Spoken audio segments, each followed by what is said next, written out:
Welcome to It's Your Life with host Joyce Wheeler, who will empower you to live a happy, healthy, natural life.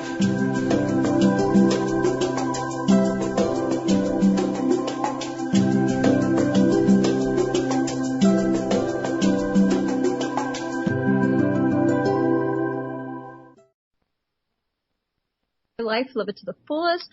I am your host, Joyce Wheeler, and today is Friday, September 16th, 2016.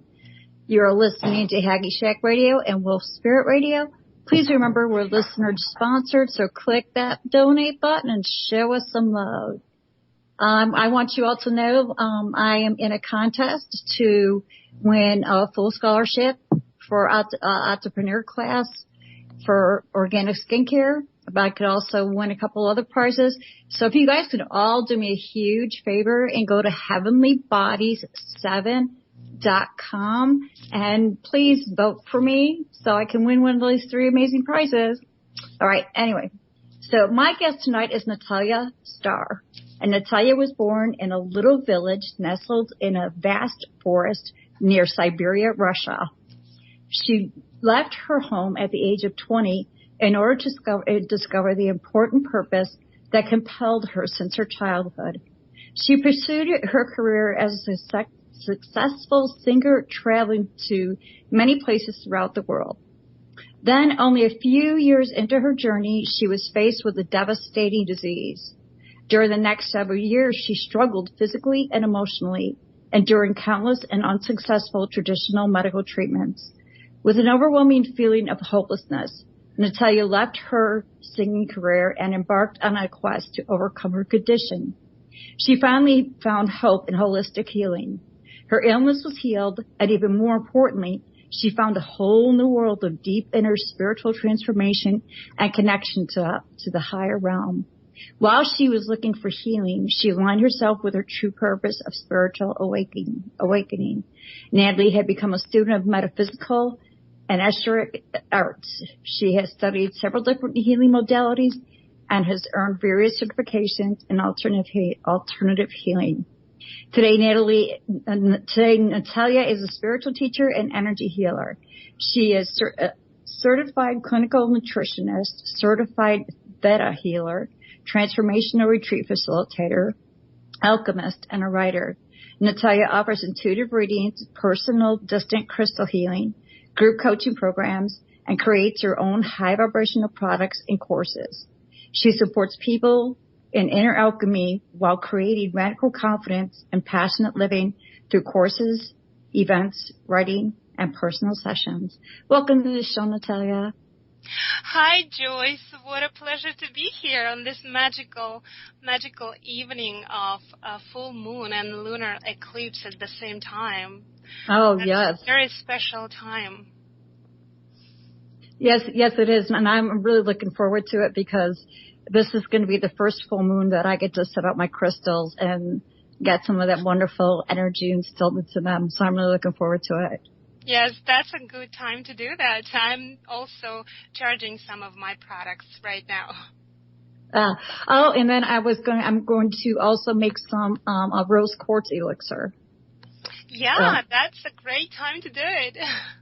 Right, that's what I've been told. So I'm going to do that, and I hear that the rose elixir is very good for the skin. Yes, and it's good for the heart. Yes. The rose quartz is associated with the heart chakra.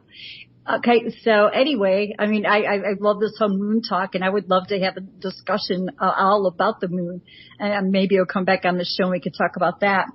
But today we're going to talk about healing the physical body, the many levels of healing.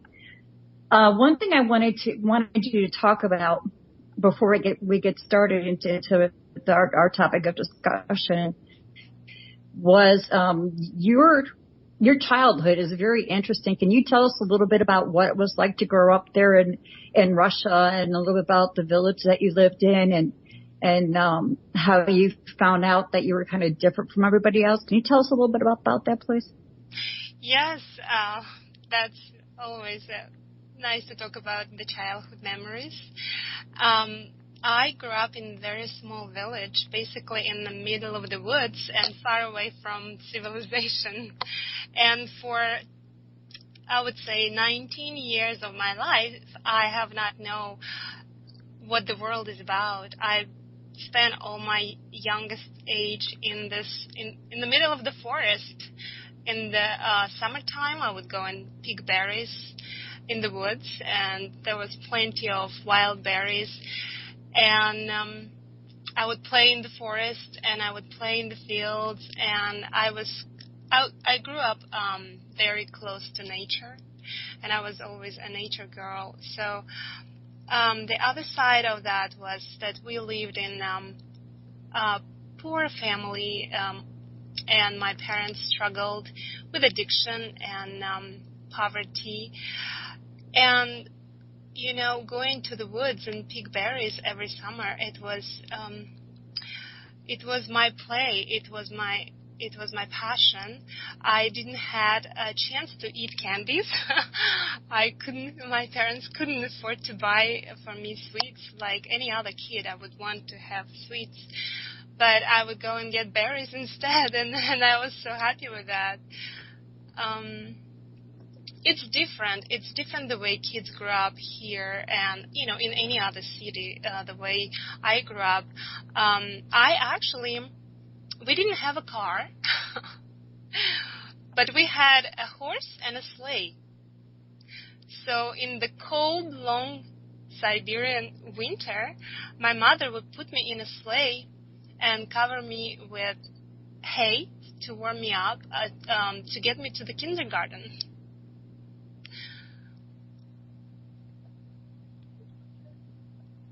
Did anybody else in your town have a car?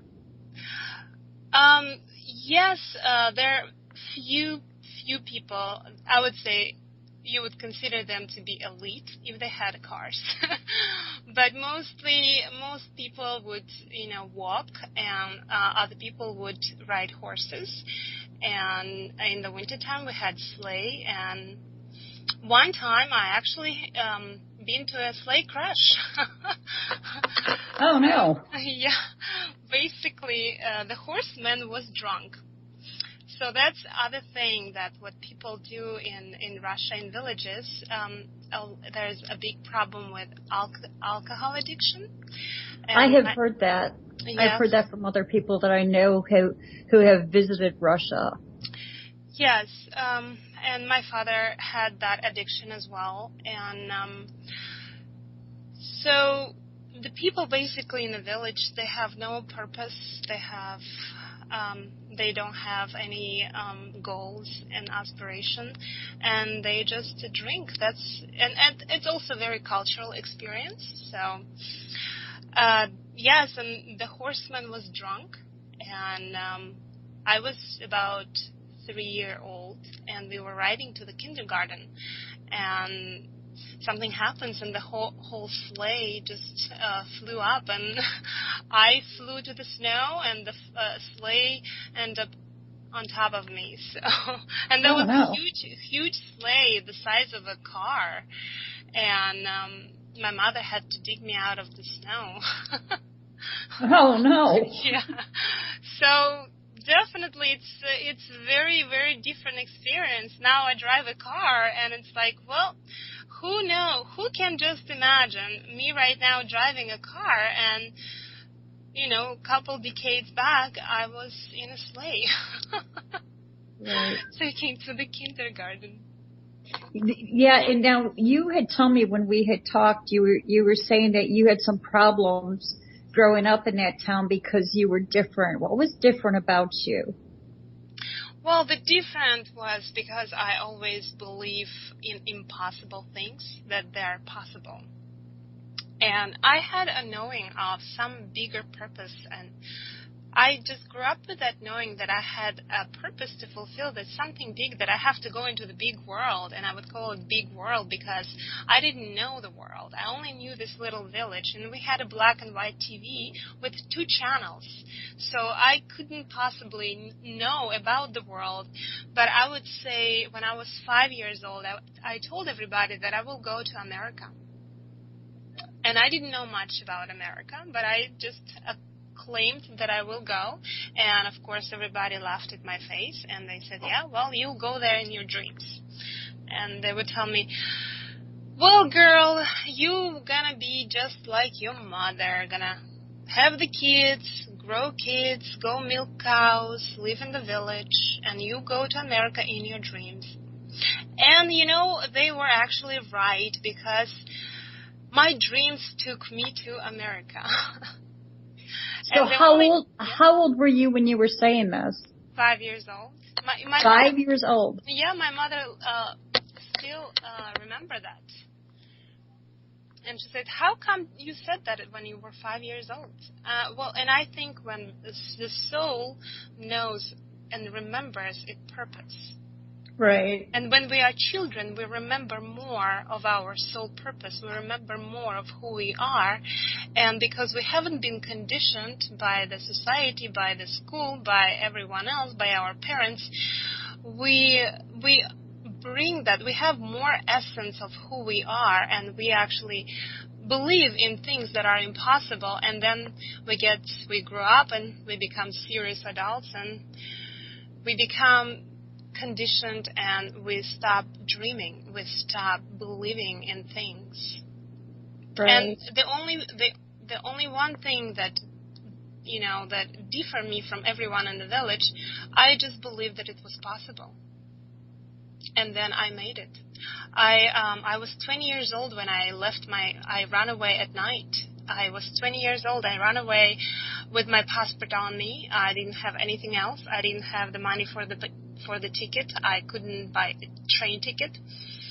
Of course, there was no plane to fly. So I ran away at night. I didn't want to. I knew my parents wouldn't let me go. So I had to leave that way.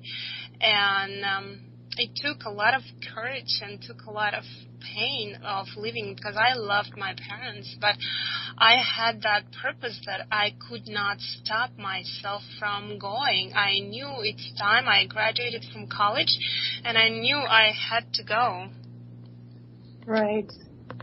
And so I left at night. I went up on a highway, and I stopped a big truck. I hitchhiked, and I rode to Moscow 12 hours in the back of the cargo truck. Wow. That's how I started. And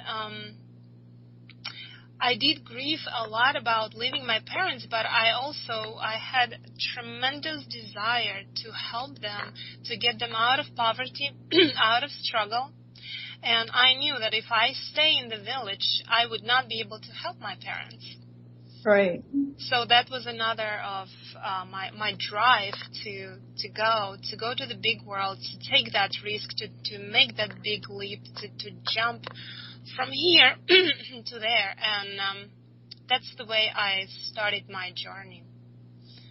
Right. So then you ended up with the singing career, and as you told me, you were doing very well. Yes. Well, I didn't arrive to Moscow from the cargo truck and went up right to the stage. That did not happen. Well, of course not. That would be nice. But I actually had to go and work at a very low-paid job at the beginning of the journey, and I took the first offer. Whatever was offered, I didn't say, oh, I'm better than that, or no. I took for whatever opportunity I could grab on to just to stay there and see them. I knew it's just the next step to take. And I was selling cookies on the street in Moscow. I was selling lunches. I slept on the floor. My salary was $2 a day. Wow. Yet I wasn't complaining. I was fine. I just knew that's the next, just the transition. in between me and my dream. And in between while I was selling cookies and sleeping on the floor and eating leftovers from the lunches, I ran into the newspaper ad that was hiring, the one restaurant was hiring singers. And I just went up there and I said, well, I want to sing. And they said, well, do you have a program? I said, what program? I have a voice. Isn't that enough? And they said, well, can you sing something? So I sang a song, and they said, well, you do have a voice, but you need to come back when you have a program. So I left very determined that while I will be selling cookies, at night, I will learn the program. And I started to work on the songs, and I will imagine myself I will hold my hairbrush and sing, and in between selling cookies, sing, at home, and practice. And I had 4 songs. When I had 4 songs, I came back to that place and I said, listen, I have 4 songs right now, and I'm going to work. And that's the way I was hired.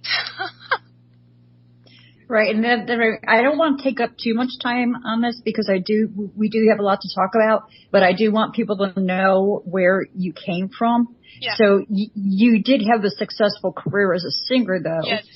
And then at some point you ended up getting sick. Mm-hmm. What was wrong with you? Yes, my career went really fast, and I started to travel the world. I went to Egypt, and I had a contract in Egypt and Spain, and I traveled all over Moscow.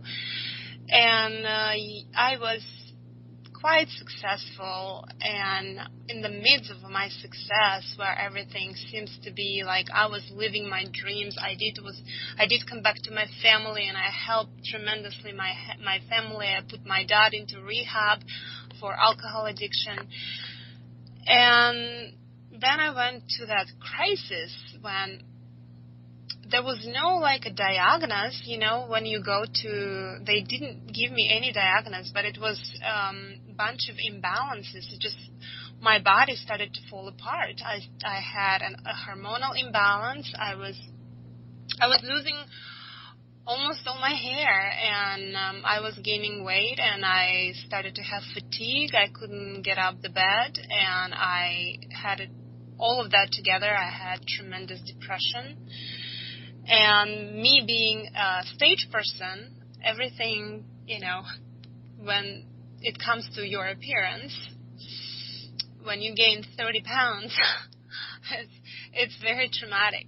And also losing my hair was very traumatic for a young girl of 23 years old. I couldn't understand what was going on with me, and I would go from doctors to doctors, and they would just give me different pills and this medication and that medication, and then that medication will have a side effect, and and that roller coaster went on and on for several years.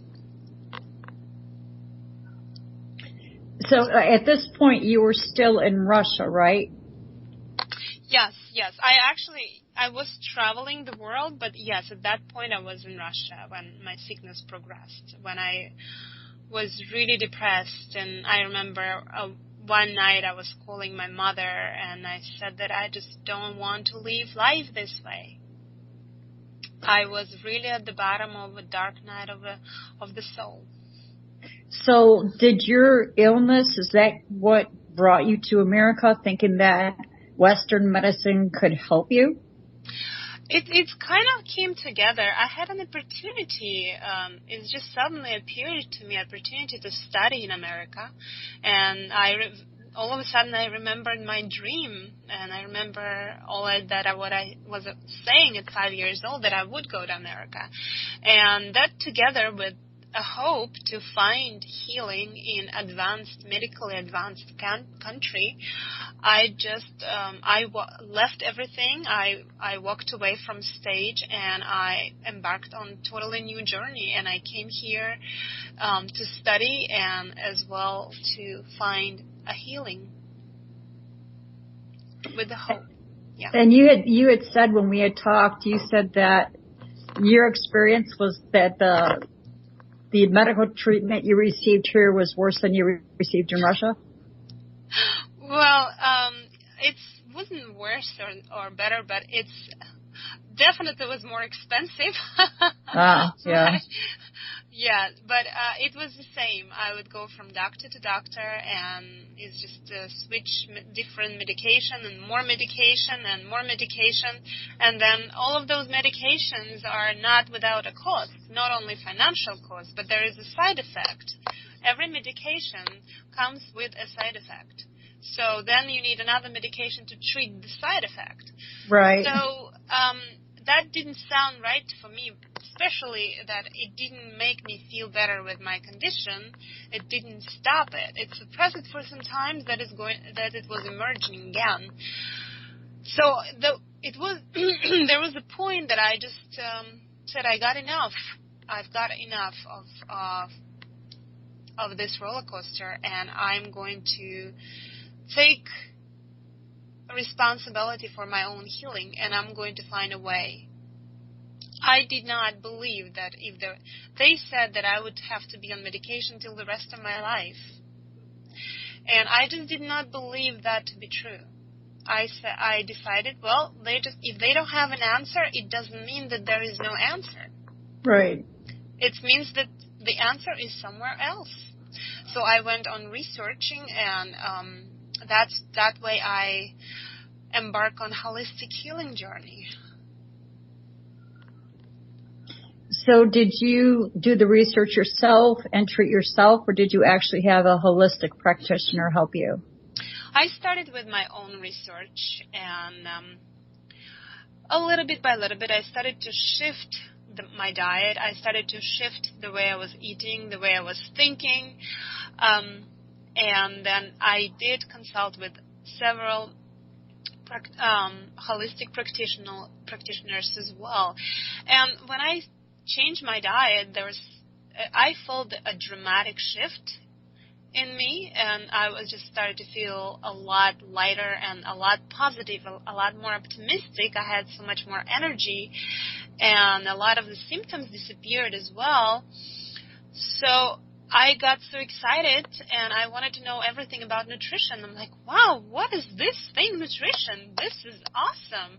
So I went on and decided to become a nutritionist. So I went to school and learned everything about nutrition. So as far as food goes, what things did you change? I call it high vibrational foods. So I've changed everything of low vibrational food, and that's the packaged food, any fast food, any junk food packaged. And right. I've learned now I know what high vibrational foods are, but just for our listening or the audience, can you go into what type of foods that we should eat that are high vibrational, and what is the benefit of eating foods that are high vibrational?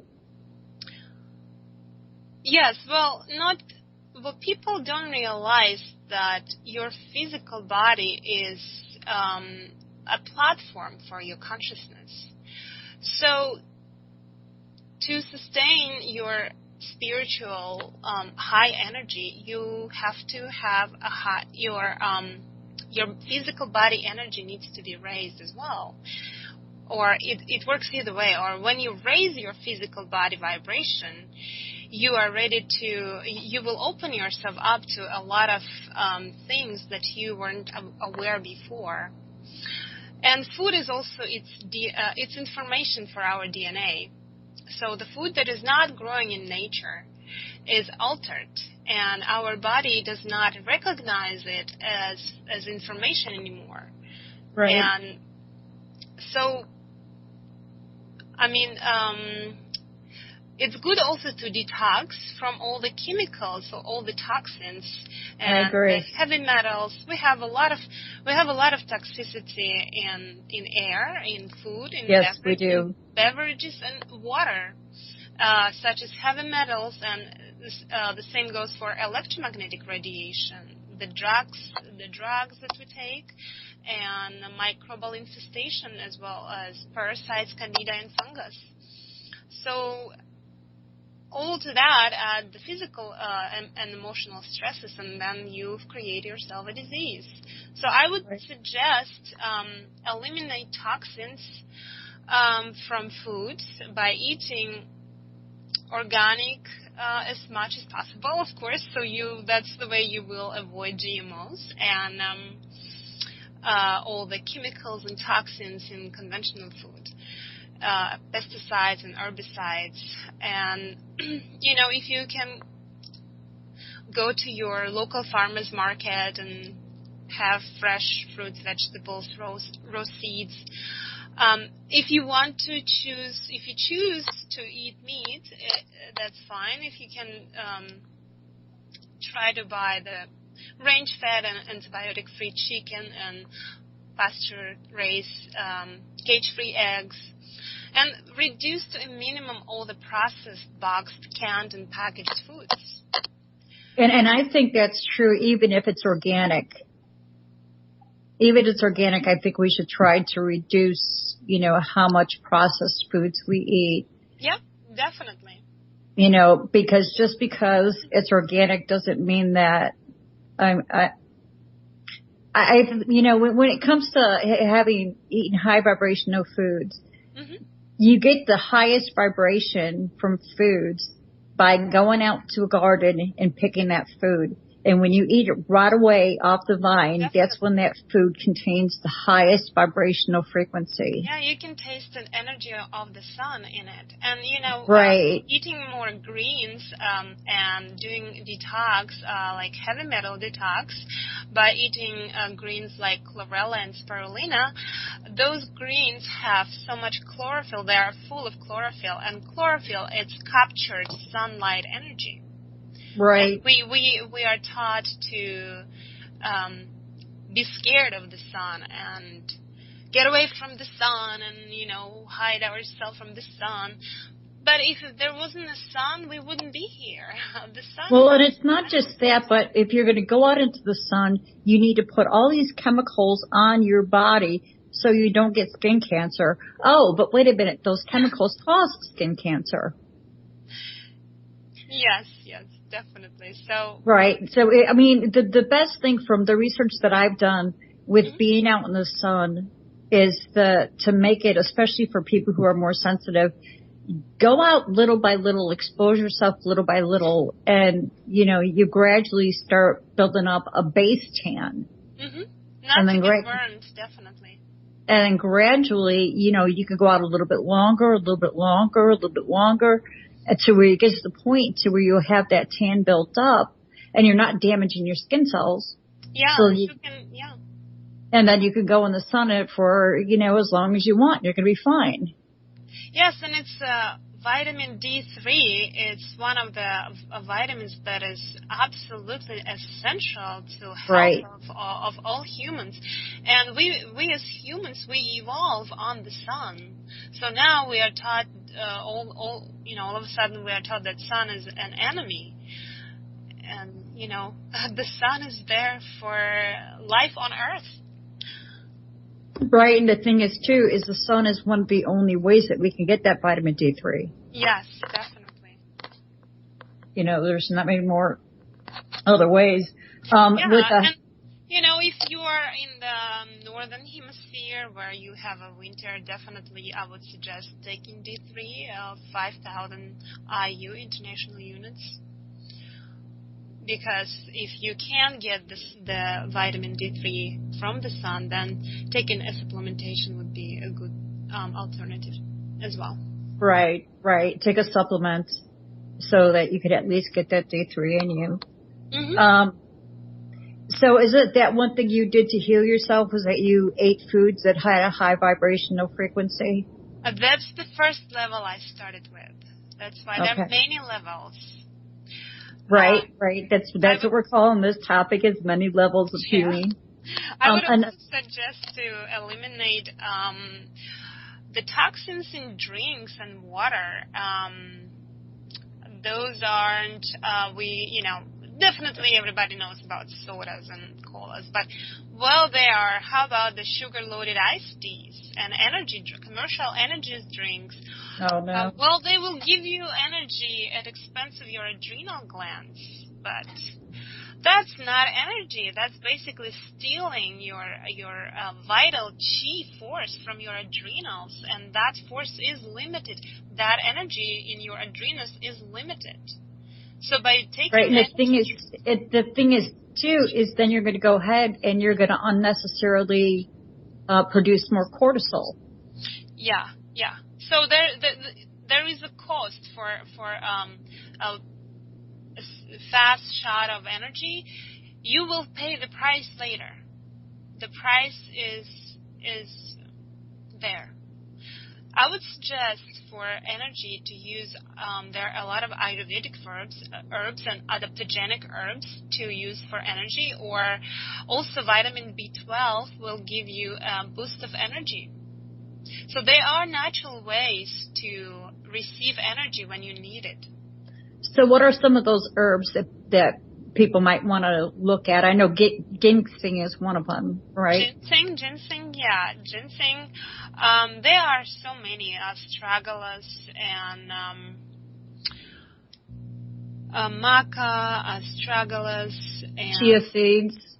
Yeah, chia seeds are great for omega-3 essential fatty acid, and also it's good for fiber.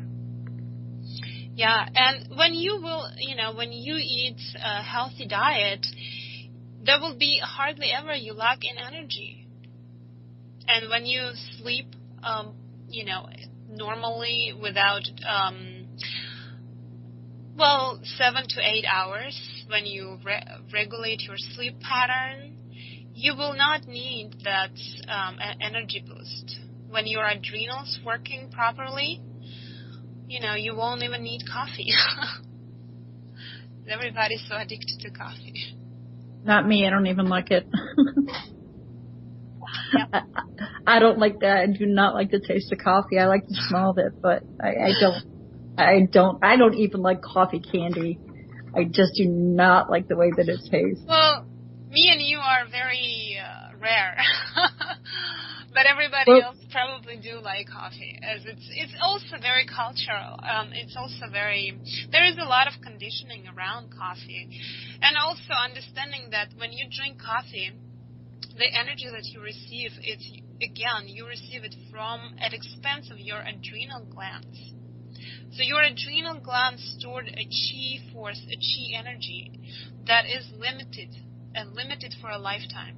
And when you draw from that well, you understand that you're depleting your adrenals that way. And you will pay the price later. And, we have a lot of cases with adrenal fatigue. And the adrenal fatigue has many stages to it, so you might not even recognize at the beginning that you do have that. Yeah.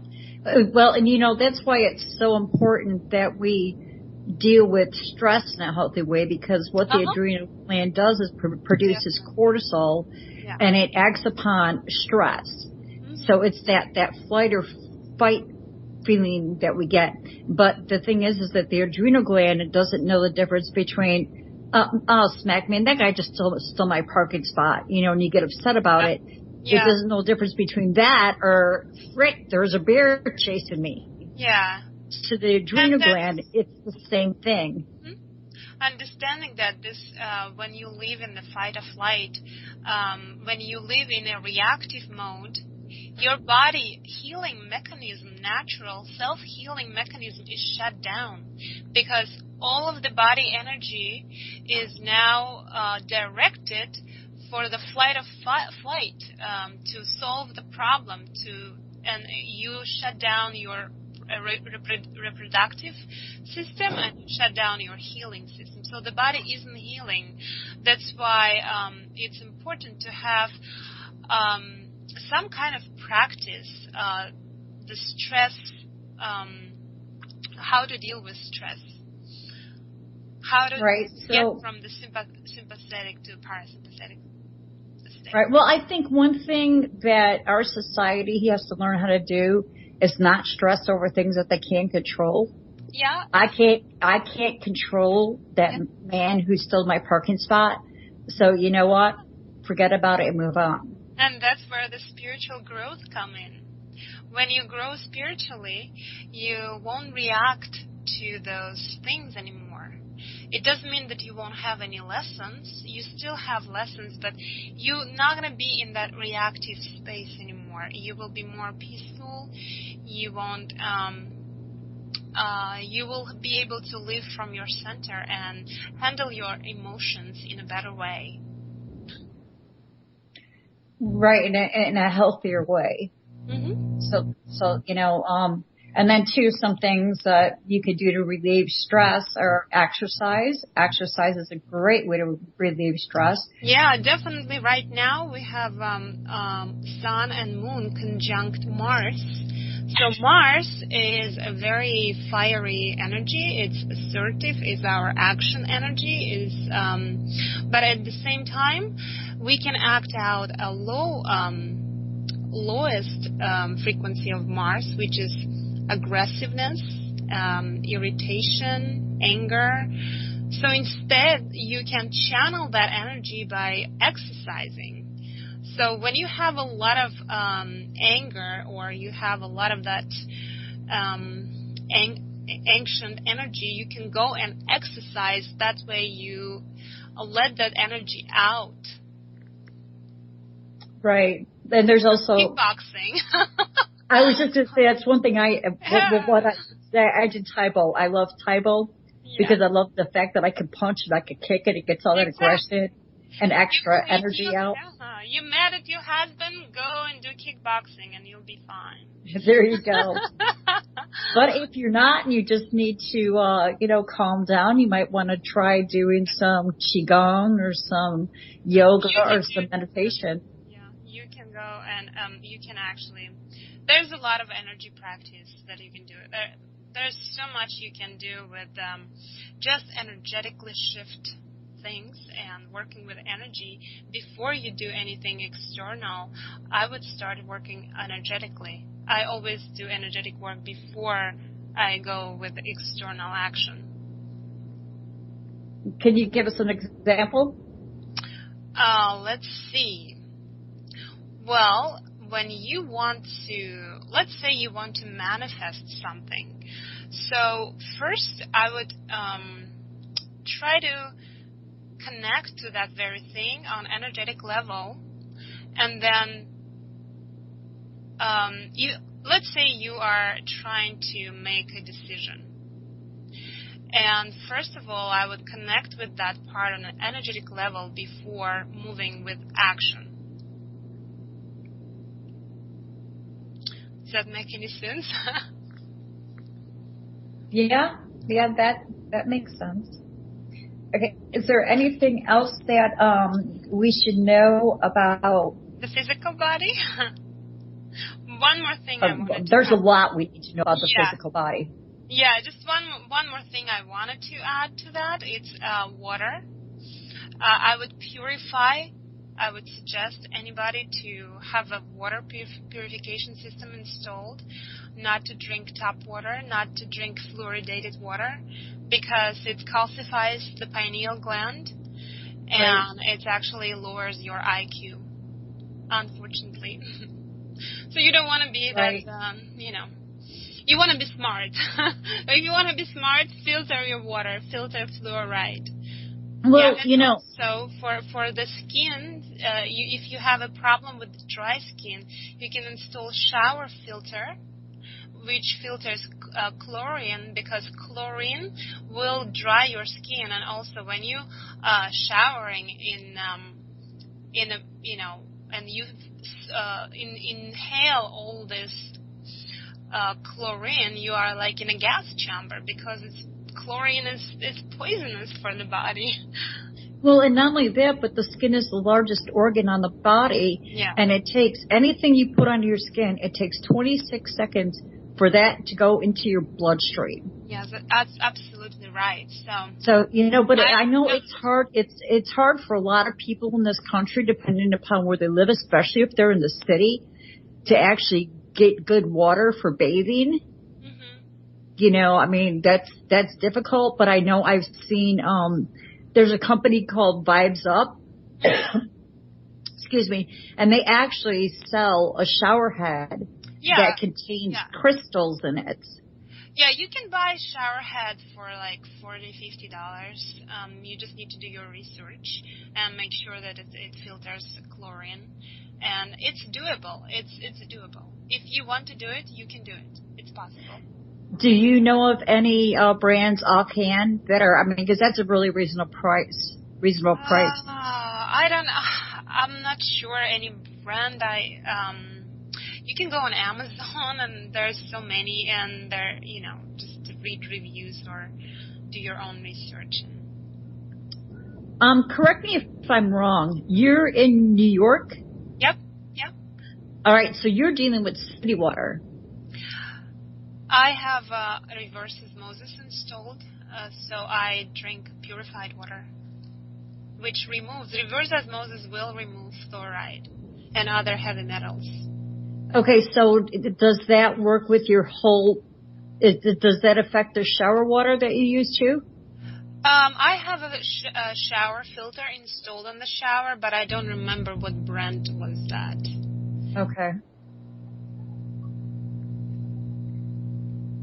I'm sorry, I am hearing a humming. And I don't know why. Those who are listening, are you hearing? Oh, it's gone. Okay.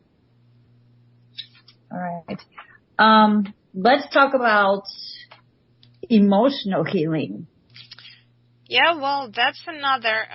So sometimes when we have a disease, we go immediately on fixing the symptoms of the physical body, relieve discomfort, the pain, trying to numb the pain, and masking the symptoms will not make the disease go away, because there might be a deeper level where the root pattern exists sometimes on emotional level.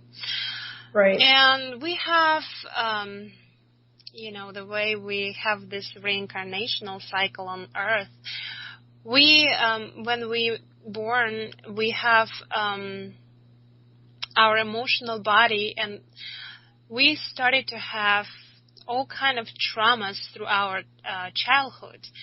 Like if the mother wasn't there when you were a little baby before 3 years old and you were crying in the cradle and she didn't come at the right time, you had that emotion was very strong, and it crystallizes in your emotional body. So that's all these traumas, they sort of build up one on another, and then you have a full-fledged ego structure, and then you go through your life and react to the world through this ego structure, basically acting out unconscious pattern. So sometimes a disease is just a way the body wants your attention. Sometimes your body need more self-love, or you don't give your body enough rest, or you don't give your body enough sleep, or you don't give your body enough nutrients and vitamins, and then the body is trying to get your attention, like, hey, stop neglecting me. I want some love. Your body wants your love.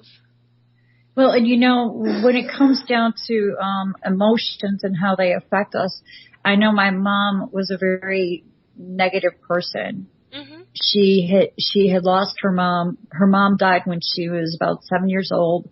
Yeah. And then her father took off with another woman. So her and her brothers and sisters were put in orphanage. Well, she never got over that. She clung to that. And she would feel sick. Yeah. And she would go to the doctor, she would go to the emergency room, and they would say, there's nothing wrong. We can't find anything wrong. Yeah, because so it wasn't on the physical level. It's in right. the emotional body. Right, exactly. But I saw her go through that. Yeah, yeah. And actually watching her go through that, it helped me to develop the mindset that I have now of, if I can't do something about a situation, I'm not going to sit and worry about it. What's in the past is in the past. I can't change it. I'm not going to sit and be like, why didn't I do this or why did I do that? I'm not going to dwell on it. It's not worth my time, and it's not worth how it makes me feel. Looking back at things that I regret and feelings that come up that's not healthy. Yeah, so all those why put that upon ourselves? All those feelings are low vibrational. Regret, guilt, unforgiveness, they're very low vibrational. And when you hold that in your emotional body, so your emotional, the way that our traditional medical system does not believe in the way we humans are multidimensional. We have more than one body. We think that we have, like with our five senses, we just have the physical body, but not. We have our emotional body, we have etheric body, which are chi, life force, and we have a mental body, we have light body, which is the spiritual body. So we have all these layers. But they never look into those layers to find the root pattern that does not exist on the physical. The physical is just the symptoms. But then all those low vibrational emotions, unforgiveness or judgment and resentment, they suck in the body on a cellular level, and they produce a disease. So a person who is judgmental can end up with arthritis. It can give you a heart condition when there's something on your heart that you can let go, or whatever. The body will find a way to let that out. So it's important to work on healing your emotional body, and then sometimes when you heal that emotions, when you let go of unforgiveness, or you understand, and when you growing spiritually, you will look at your life very differently, and people who you think hurt you or did you wrong, you understand, you will have different understanding that it was for the it's a karmic contract that you have made that contract on a soul level, and that person just taught you a very valuable lesson. Right. So instead of think that they hurt you, being grateful for the lesson you received.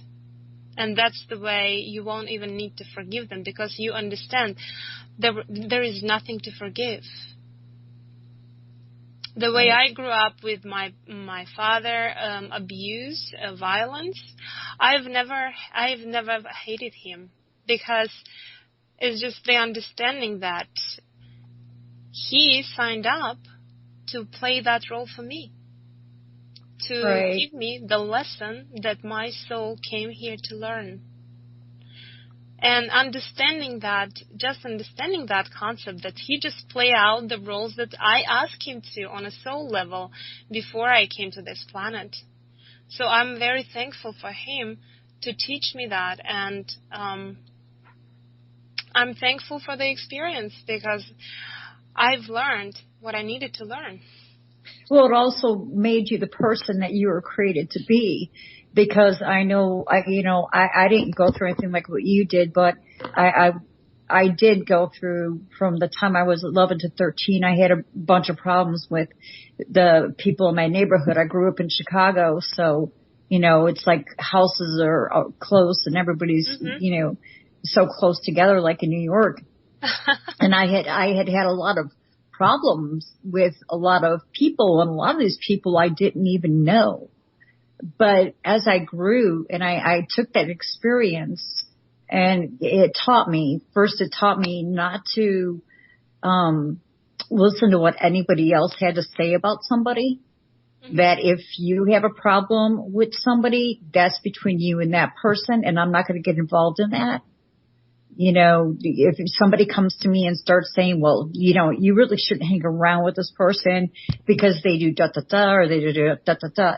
You know, I'm not going to judge anybody based on what somebody else has to say. It's just like it was done to me, and it's not right. It's not fair.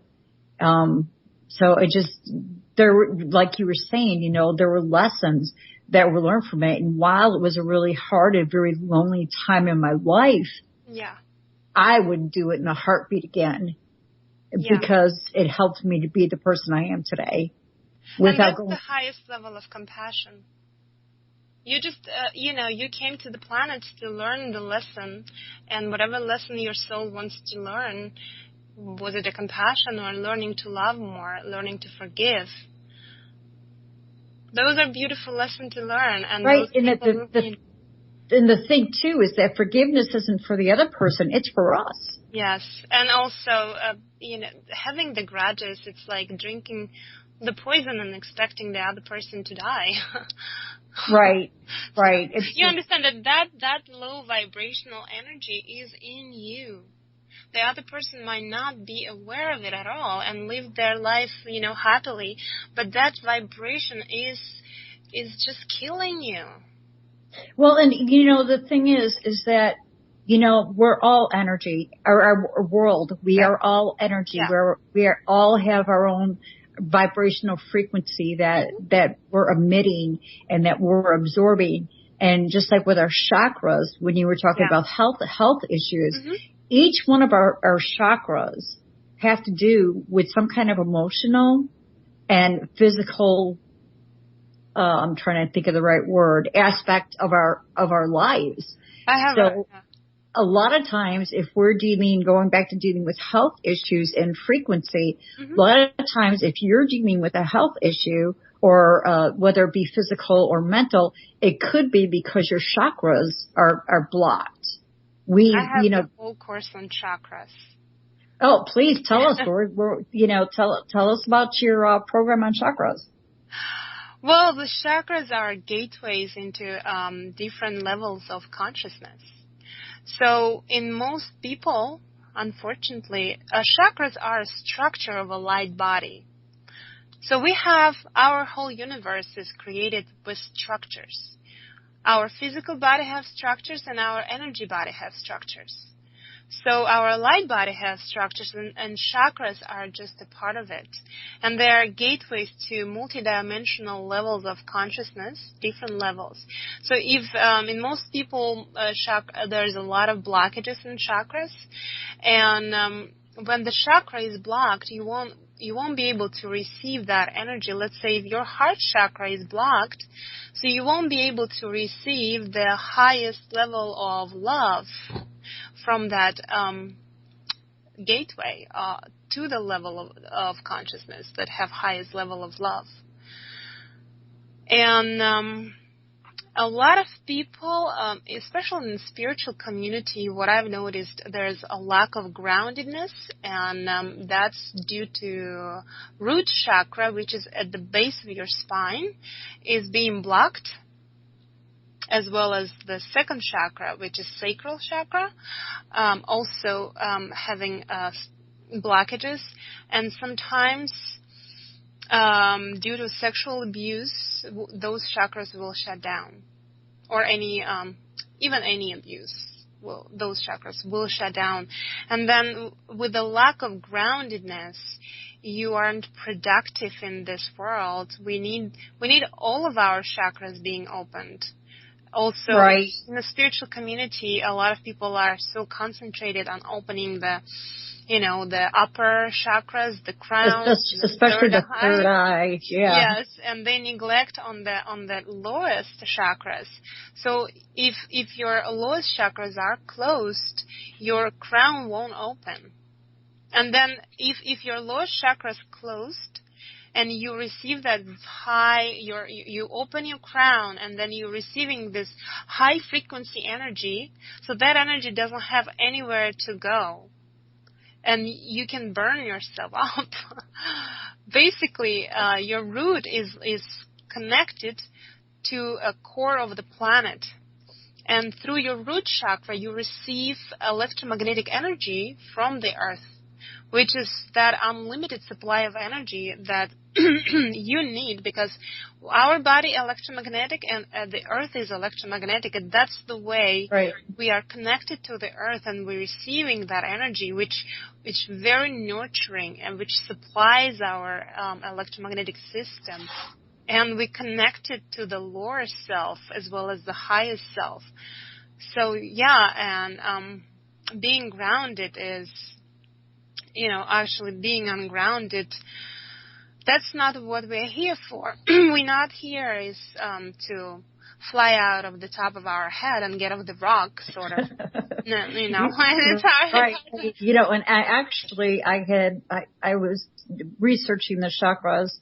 And I had read somewhere that actually if you pay attention to the root chakra, which is by the tailbone, and you pay attention to clearing that one, all the other chakras will fall in line.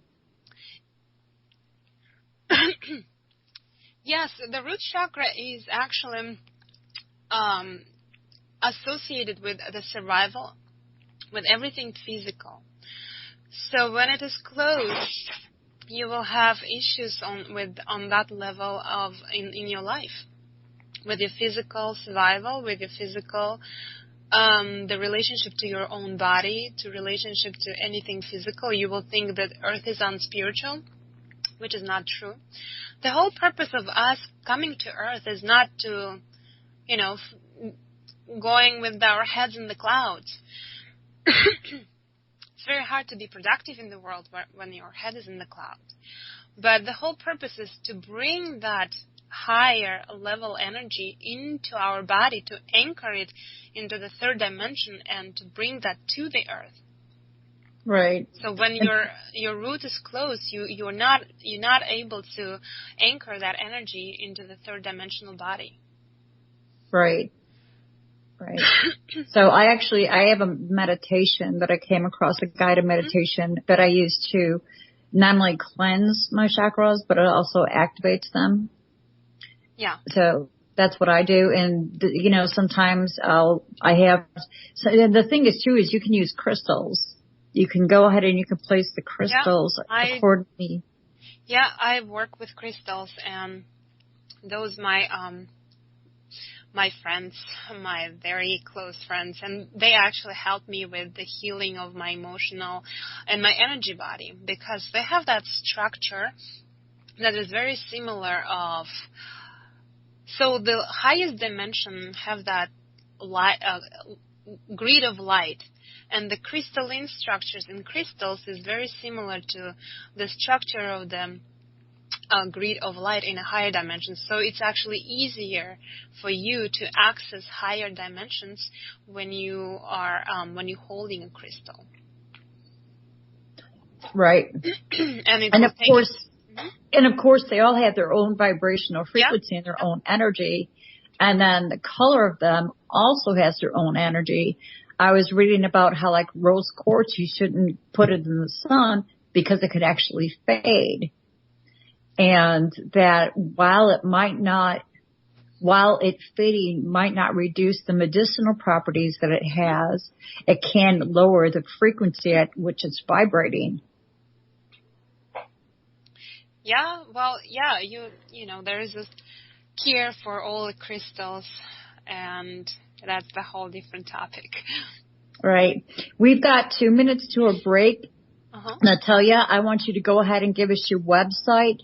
And you were talking about you had this chakra program. If you could tell the people where they can go to your website and where they could get it, what to look for.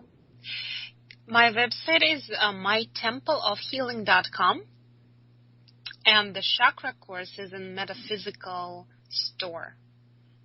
So, and also I have the free email course. It's called From Healing to Mastery. So anybody who can subscribe to my website will receive this 7-day email course. and they will receive more information on what we're talking about, all different levels of healing and strategies and techniques to how to heal yourself on every level. Okay, we're going to go ahead and take a break, and we'll be back right after this. Thank you. And we are back. Thank you, Colleen. I wasn't sure if the song ended or if I broke up. Welcome back. You're listening to It's Your Life, Live It to the Fullest. I'm your host, Joyce Wheeler, and today is Friday, September 16th, 2016.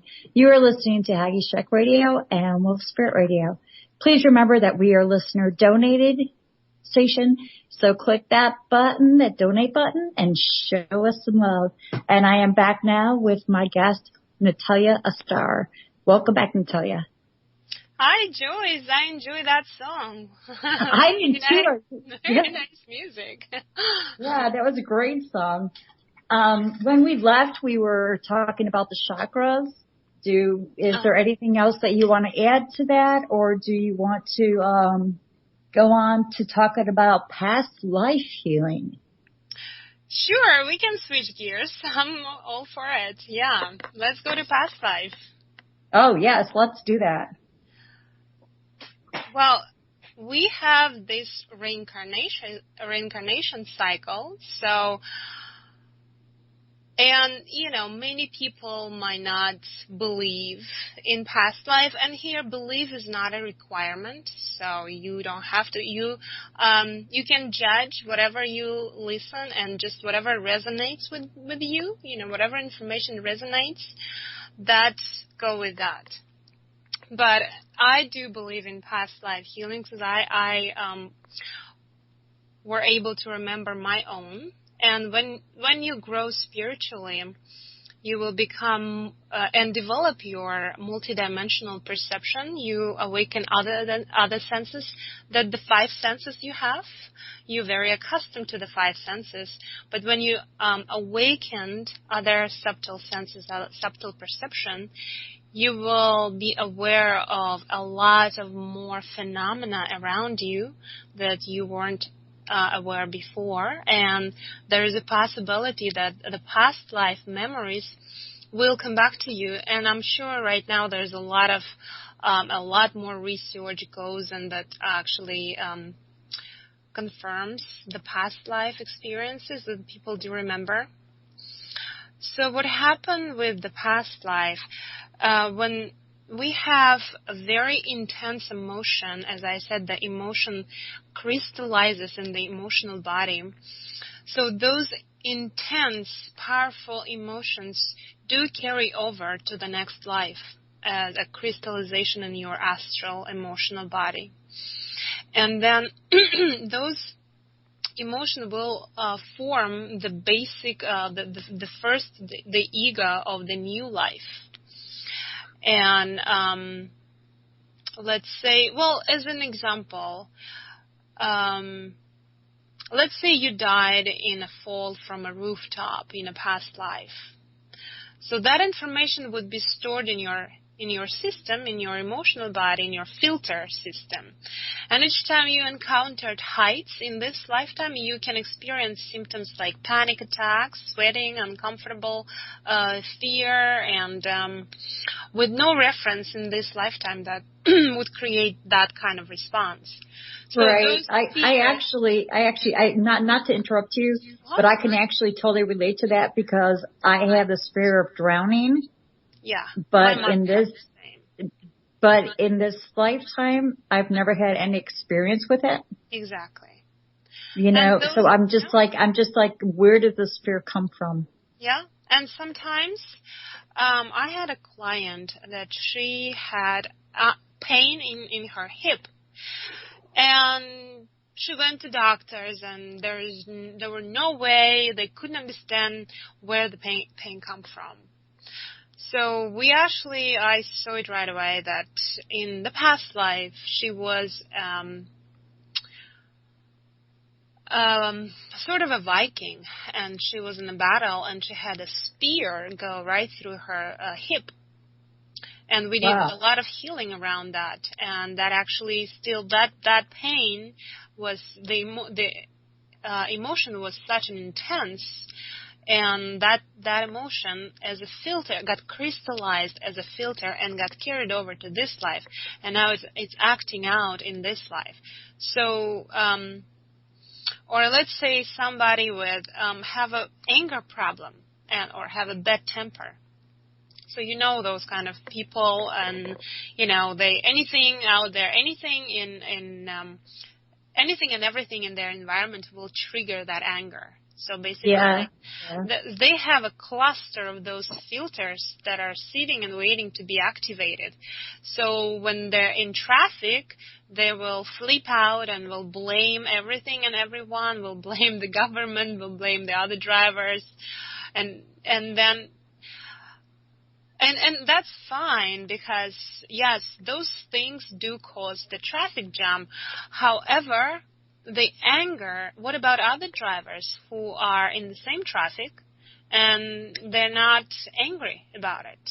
They're just feeling fine. So that anger is existed in that person.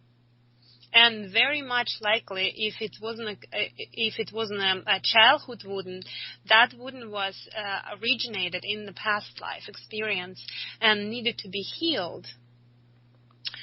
So there is a need for a past life healing as well. And when you work on your multidimensional perceptions, you will remember a lot of past lives.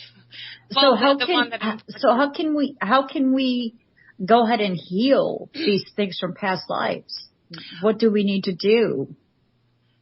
Regression would be a good thing. You can work with somebody, or you can regress yourself, but also understanding that if you grow spiritually, if you work on yourself and you got aware of yourself, you just aware that you are acting out unconscious pattern, each time you bring that self-awareness, you bring that pattern to the light of your consciousness, and it becomes to dissolve.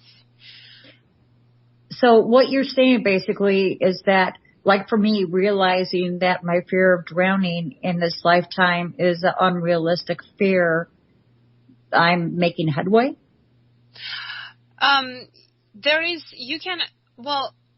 The way to heal that, it would be going right into your past life and experience that emotion. Because when you do experience that emotion, it will release itself. Okay. You remember, each of that emotion, of the crystallized emotion, it becomes like a sort of, if you can imagine, a black ball that it's hard and crystallized, and it's energetic, it's in your vibration.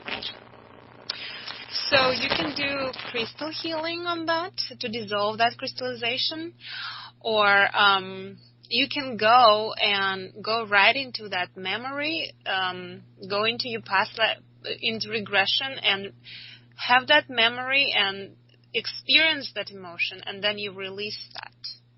Because anytime we are so afraid to experience emotions, we just running away from them.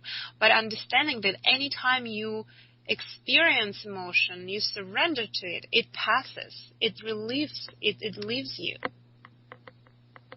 So are there any which crystals are the best for doing this?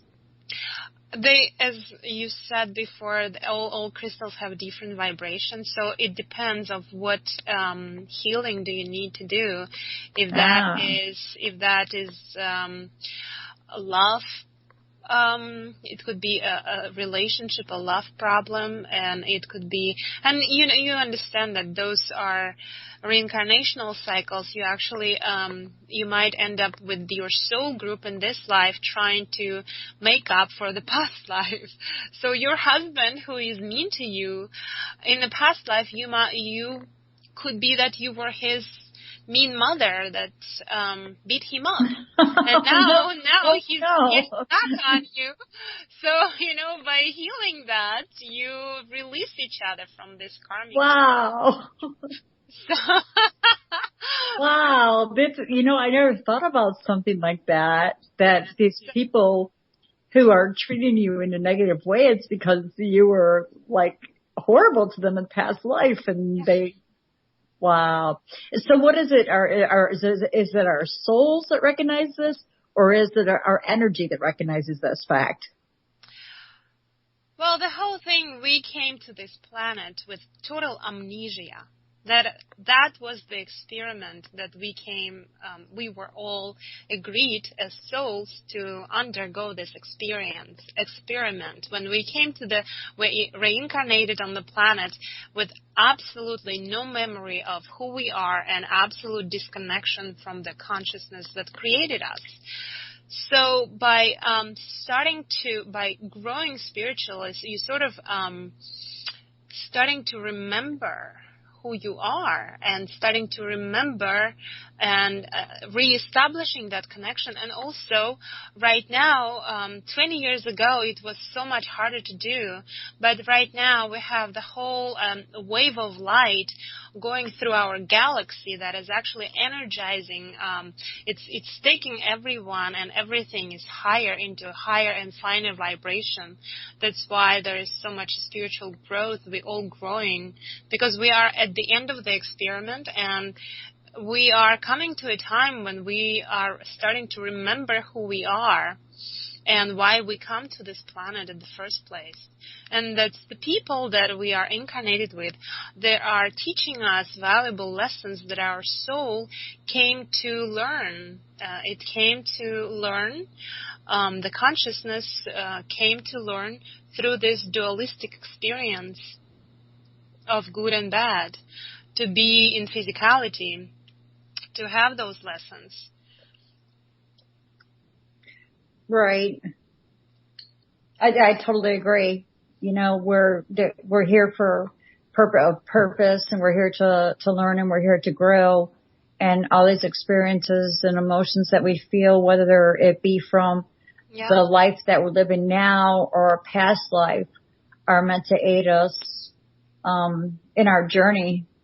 Yeah, the problem that happens that we come here but we forgot that we had that experience. So the part of us that decided to go through this experiment got disconnected from us. So now we're judging everything. We're judging this human experience. We're judging our humanness. We're judging our body. We're judging, we think we are not, our body is not spiritual. We don't love ourselves. We don't love others. We're judging others. We're judging the experience that we signed up to go through. Right. And I think that's what a lot of people don't understand is that, we've agreed to be here at this point at this time. Yeah. And to, go through certain things to enable us to grow. And, sometimes it seems kind of sick and demented when you think about like children who are molested or, kidnapped and killed and whatnot. It's kind of sick to think that they would choose to go through that. Why would you choose to go through that? There's a lot of things we don't know why, and it's hard for us to understand because we're so conditioned to judge things from dualistic point of view of good and bad. Oh, this is the bad experience. Oh, this is the good. So we don't know what's good and bad for that soul to experience. Right. And Exactly. The best thing you can do is to, when you hear that negative things or that things that you think they are negative, you can send light and love with a compassion and just don't dwell on that energy. Otherwise, you will be creating that very thing with your energy and your thoughts. Right, exactly. That's the thing, too, is that we have to realize that, we are very powerful beings because we're not human beings, we're spiritual beings here having a human experience. And that we should love this human experience. I agree, and we should embrace it, and we should enjoy it. We should learn as much as we can from it and, glean from others, what we can learn from them so that we can make this time here is profitable as we possibly can to learn from each other. Yes, so your soul came to acquire a certain level of mastery. So by going through all those experiences, your soul is learning a mastery. We all masters of our own realities. Right, exactly. And that has to do with our thoughts and our feelings and the words that we speak, which takes me back, earlier when we were talking more about energy, we're 80% water. Yeah. And the thing I found interesting is when I started actually doing research into that doesn't necessarily mean that 80% of our body is water, because in all reality, our brain is 80% water. Our blood is 83% water. Our lungs are 79% water. Our muscles 76% water. Yeah. So when you start looking at it from a perspective from our various organs and our cells and everything else, it's just like, wow, we're 80% water, but where is all this water located? It's amazing. And if we are all water, if water will absorb energy, anything that you think, that you feel, or that you say will transform that water. So if it's going to transform water and we're 80% water, is not going to make a difference on our lives? Yes. So exactly, realize what way are you talking to yourself? Exactly. In what way are you talking? When you look in the mirror, how do you talk to yourself? How do you talk to your body? Give your body a hug. Your DNA, when you talk, your DNA is listening and acting upon that. Right. And I think, too, it's not just a matter of what we're thinking and what we're saying and feeling about ourselves, but what we're thinking and feeling about other people. As well. Right. So not only is it having an effect on them, but it's also having an effect on us. So if I'm saying ugly words to somebody else, it's not only affecting them in a negative way, it's also affecting me in a negative way. Both ways, definitely. Right. And the other thing of the flip side of that coin, when you say good things to other person, it affects you and the other person as well. So you have a win-win situation. Right. When you send light or love somebody else, you get that light and love multiplied back to you. Right. Exactly. So, it's, and that's been really easy for me. Well, I shouldn't say easy, but it's been easier for me to control what I'm thinking, to control what I say. Yeah. The hardest part for me has been to control what I actually feel. And that's probably the hardest part for everyone else. Yeah. Because the emotional body is the most sensitive one. I mean, you can shift your belief system because the mental body is easier to work with because the filters aren't as large as in the emotional body. So you actually can dissolve those filters with meditation, and you can switch the belief system. You can discreate the negative beliefs and work with affirmations, but the emotional body is the hardest to work with because the crystallizations, the filters are sometimes very large, and the meditation just won't do it, won't dissolve those filters.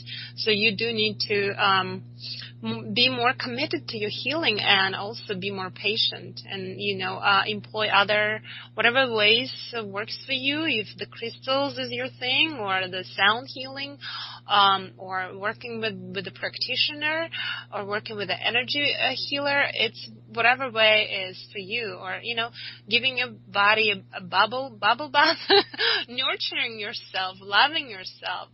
It's very important because when the being feels nurtured, it acting out. When you nurture yourself, you will be prompted to go and help others. Right. Okay, let's talk about receiving divine guidance from our higher selves. I want to hear about this. Yes, well, a lot of people do not a lot of people go to other people to get the guidance of what to do, and because they feel so disconnected from their higher self. And the best way is to get guidance. It's from your higher self. It's to have your own guidance for your life.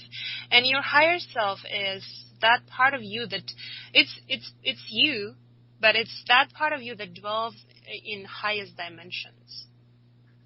And it's sending you light and love and guidance at all times. The problem is that we don't hear it, or we don't take time to hear it. So you can always reconnect, the way you reconnect to your higher self, it's when you get quiet and when you go within. And it's not a mental reconnection. It's not in your mind. You go within in your heart and you reconnect with that part of you that is very deep, that is very, that part of you that have all the answers. And knows your soul purpose, knows why you're here, or knows all your challenges and all your lessons. And you reconnect with that part in the times of quietness and going deep inside. And when you connect with the higher self, you will feel the shift of energy, even though it might not be immediate, because the connection is the shift is very subtle. But you might receive an answer to your problem later on, or you might just come out of that meditation and you realize that the problem that was problem before is no longer a problem. And like, why was I frustrating about that thing? Right, exactly. And I believe that, we need to, when we're making any type of decision in our lives, I think we need to consult with, maybe our higher self, the universe, get into a meditative state to figure out, I just recently got a quartz pendulum. Oh, it's awesome. Yeah. It is so awesome. I'm making jewelry with crystals. Mm-hmm. And I wanted to order a variety of the smaller crystals to make jewelry with. And the website I was on, I was trying to figure out, should I order the beads or should I order the chips? So I went, I'll just get my pendulum out. So I took my pendulum and I went over each of the crystals, like the citrine, and I went over that, and I was just like, okay, should I order the chips? Find out what it said. Should I order the beads and find out what it said? Because I was not sure what I should order, and I didn't want to spend a whole bunch of money, but the prices were good and whatnot. Anyway, long story short, we need to look at these different avenues of ways of getting answers to the questions and to things that we're going to do in life, because if we do not, we can make wrong choices. And I know this from personal experience. Wrong choices will lead you to feel like a dog chasing your tail, and you'll be frustrated and nothing is going to go your way. So it's really important that you consult with your higher self, the universe, meditate, something where you feel comfortable that you can get the answers, the correct answers to what you are supposed to do, especially when you're not certain. I mean, how about you, Natallia? What do you do when you want to figure out, is this the right move you're supposed to make? I actually notice I do offer intuitive guidance and oracle card readings. And I've noticed a lot of people will come to me with questions. Tell me what's my future, or tell me, should I do this, should I do that? And I believe that we are going into a time that we are actually starting to reestablish that connection and starting to receive that guidance internally. That's why I do offer the reading, but I always try to help them to find that answer inside themselves, because there is nobody else have the better answer that you do. So I absolutely reconnect with my higher self, and for the answers before I make a decision, I would go inside, and I might not get the answer right away, but it will come. And if I trust, and the other thing, people would get the answer and they won't trust it. They won't trust that, they don't trust themselves. Right. And the more and sometimes you receive the answer that does not feel logical or does not feel right to your ego, but you receive that answer from your heart, and you go, when you need an answer, go into your heart space, connect with your heart space, and that's where, get the answer where you're centered in your body.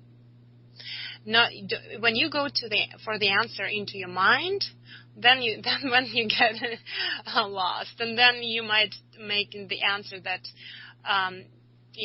your husband thinks that's correct way to do, or the society thinks that's the way it needs to be done. And when you're getting a different answer that doesn't seem logical to your husband or doesn't seem logical to your mother, yet you act on what's right for you. And then after some times, you would see that you had the right decision. You had the right answer. But it revealed to you after. So the more you trust and act on your guidance, the stronger that guidance become. It's the same like a muscle. The more you exercise it, the stronger it become. But imagine that, if you have this guidance and then you don't act on it, then that guidance says, you know what? Screw you. No more answers for you. You don't believe me anyway, so why should I give you answers? Right. The other thing I would also recommend, you can ask your guides and angels to help you with not only with finding guidance, but with anything else, because we have so many beings that are around we aren't aware of, but they are there to help us, and they are there to guide us all along. And they're guides that we have had a contract with before we incarnated, that they will lead and guide us on this earthly incarnation, but they will not interfere until you ask them, because there is a free will in the universe that the guides and the angels will not interfere. So to have the help from high beings, ask for help first. Right, and actually, labradorite crystal is very good for getting in contact with your guides and your angels. Am I correct, Natallia? Labradorite is very psychic crystal, but there are a lot of crystals that help with angels. There are a lot of angel aura and a lot of crystals. But, you want to find the crystal, you want to get into conscious resonance. So the one that resonates for you, and you can test several of them. Definitely labradorite will enhance your psychic ability and enhance your third eye, yes. Prophetic dreams. Yeah. Yeah, you can sleep with it too and see what kind of dreams you get. Oh yeah, I did, and I wasn't really happy. I sell at the locust farmers market on Sunday, and the day before I had the labradorite under my pillow, and I had this dream that there was no one at the farmers market. Oh. Yeah, well, there was a football game going on, and it was really slow. Needless to say, I only made one sale. But so your dream came true. Unfortunately. Hopefully another one does it, because I had another dream where I was being told I was pregnant, and I'm like, no. Your dreams are a good way to have guidance, but you need to differentiate. Sometimes dreams is just you are they reflect your own fears. They're trying to get cleaned up while you yeah. Well, that's why somebody in the chat room earlier, they were talking about dreams, and I was saying I had actually taken a psychology class. And we focused on dreams a lot during that class. And they were saying how our dreams, we dream in puns and we dream in riddles. So for instance, my daughter came to me one day and she said that she was upset because her boyfriend had called this other girl baby. Well, the next day she came to me and she said, I had a dream that he was pushing this girl in a stroller in the park. And I said, well, what did you just say the other day? What did he call her? He called her baby. Yeah. You know, I had another person who was telling me that they had to make a decision and they didn't know which way to go and they had a dream that they were paralyzed. Yeah, well, exactly. So it's basically a total reflection of their own fears. Right, exactly. Or, you know, your thoughts and what you're thinking and what you're feeling. You know, but when we dream, our dreams a lot of times are in puns and riddles. So we need to look at them and figure out, okay, why did I dream this? It was like I had a dream one night and there was blood in it. Well, the night before that, I was really focused on the bloodstone. Mm-hmm. So sometimes, dreams will warn you from things. And if you pay attention to them, you can actually avoid some negative circumstances. But when you do work with stones, you will definitely have, when you work with crystals, you definitely have a very vivid dream life.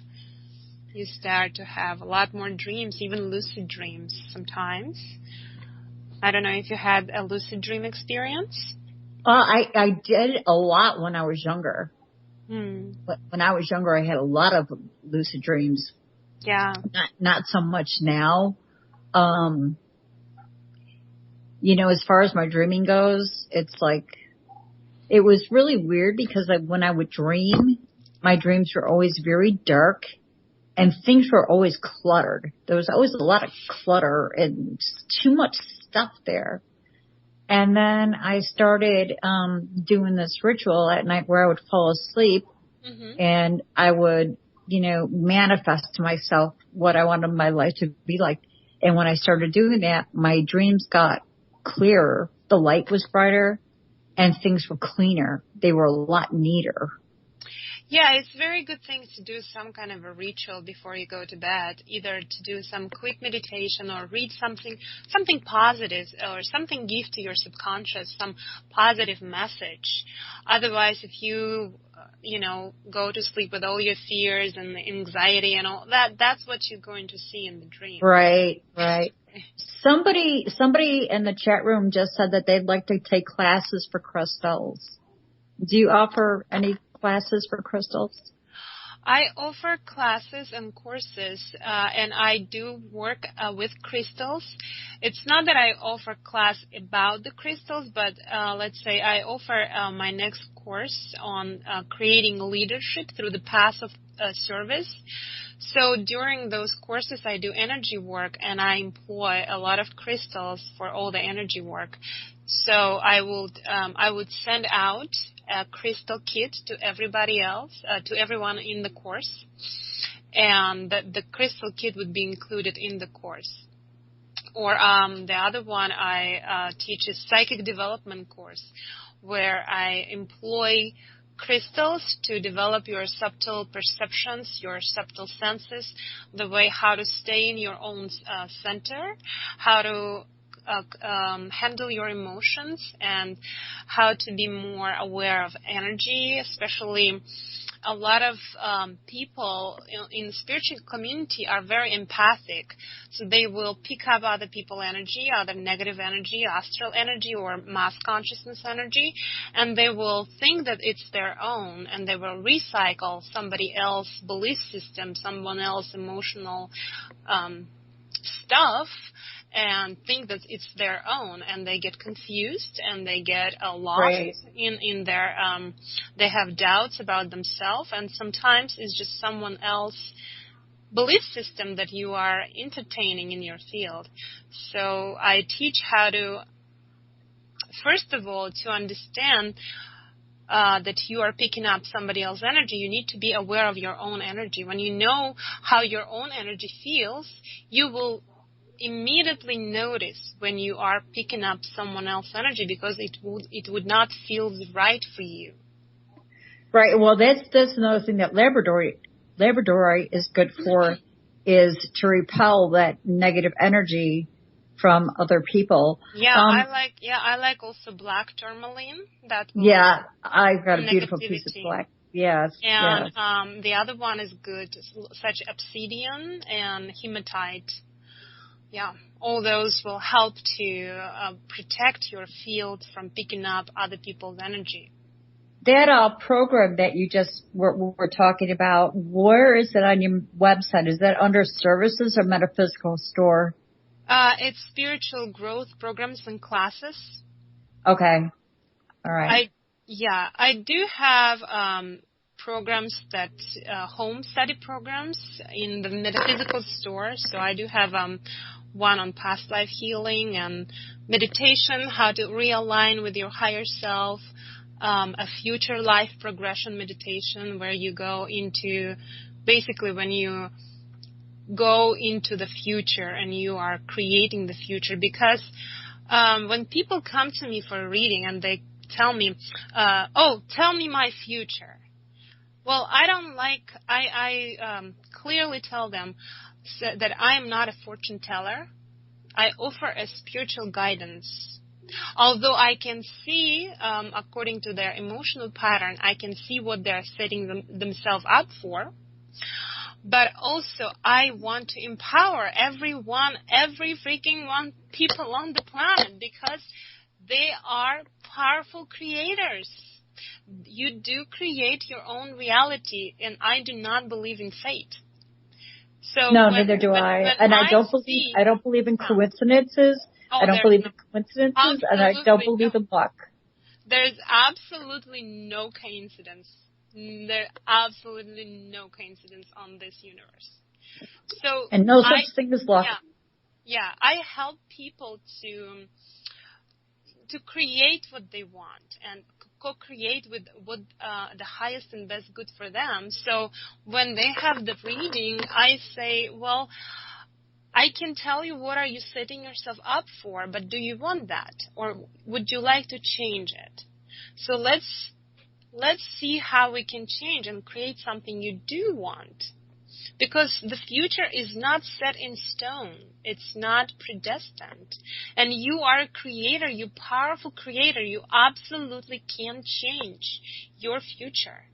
And luck is just a program in the, we have sort of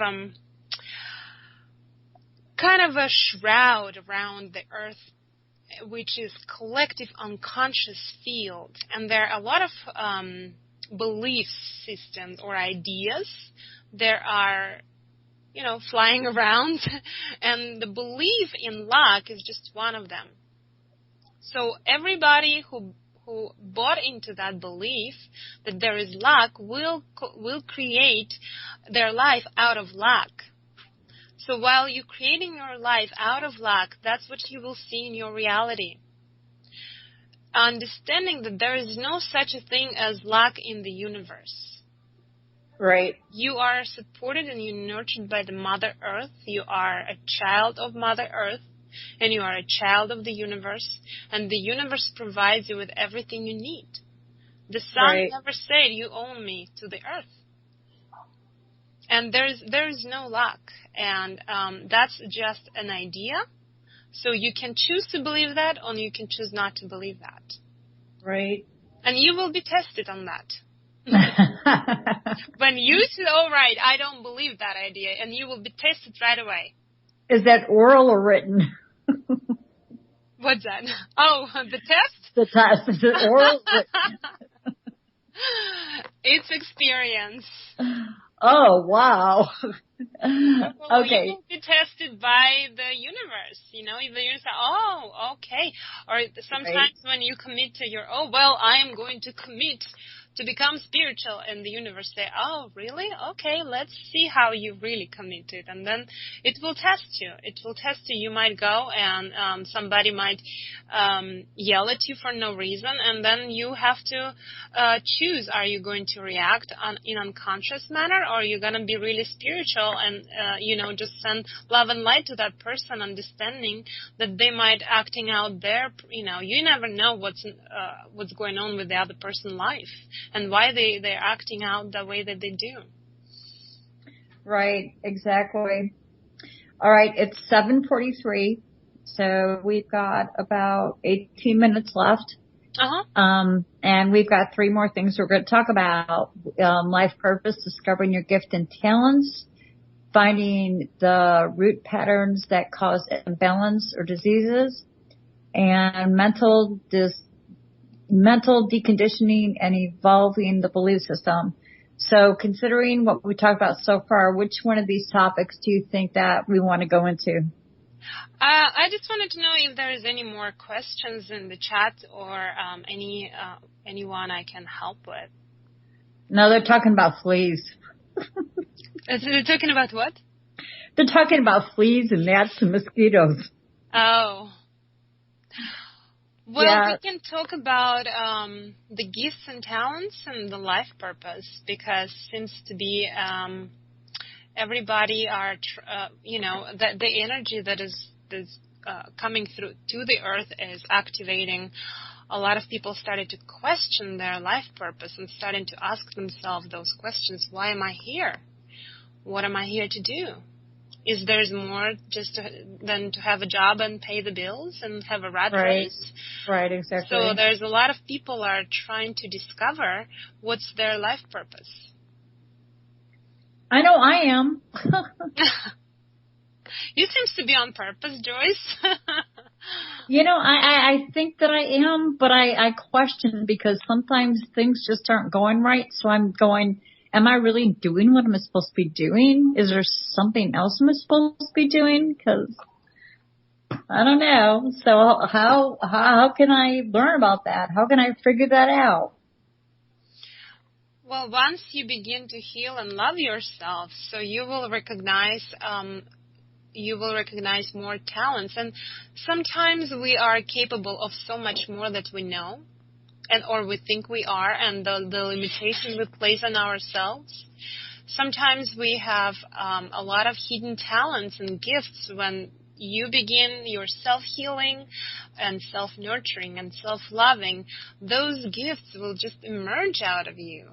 And by knowing a purpose, your purpose comes out as what do you love to do? What gives you the most joy? Right. What would you do without, if you weren't, if you had all the money in the world, what would you do? What your soul yearns to do? What your heart longs to do? I agree. Just follow that step by step, and you will come to your purpose. Natallia, we've got a question. Yeah. How do you suggest one learns to accept those gifts and talents that others see, but she doesn't? How do you suggest that one learns to accept those gifts and talents that others see, but that we don't necessarily see ourselves, but other people see them? Oh, so other people see the gifts in the person, but the person doesn't want to accept those gifts? Well, no, not that they don't want to accept them, just that they're not seeing them. So how do they learn to accept them and to see them when they're being like, somebody says, for instance, oh, Natallia, you're such a great hair designer. Yeah. And you're going, are you kidding me? I'm a hot mess. Yeah. And that's very conditioned response. We condition not to love ourselves. Well, with just, that just shows me that there is a problem with self-worth, and it's a lot of us having that problem. We're not taught to love ourselves, to value, and to have a self-worth. So the more you love yourself, the more you will accept those gifts that you do have. So just, there's There is no modesty in this case. Just accept your talents and own them, because those talents are giving you for a reason. Right. And by sharing those talents, you are helping the planet. You are helping people. So if you were given the gift, own it and share it with others. Because there are people who are waiting for your gift, who are waiting for you to bloom like a flower and unfold those petals and share your light and share your beauty with the world.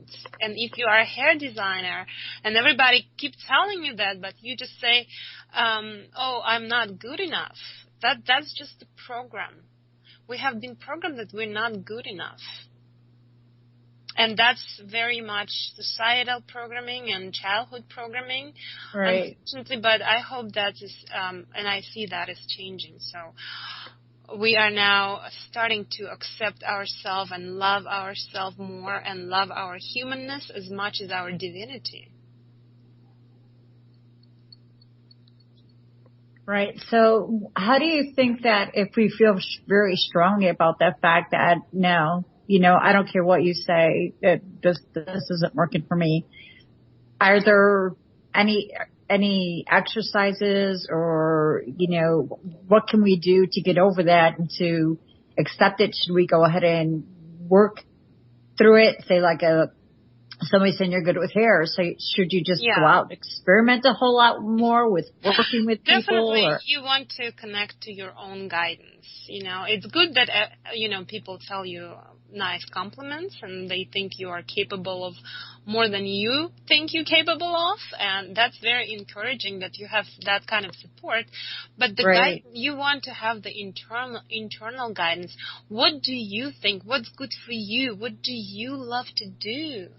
Follow that feeling, and that will take you to the places where you discover things for yourself.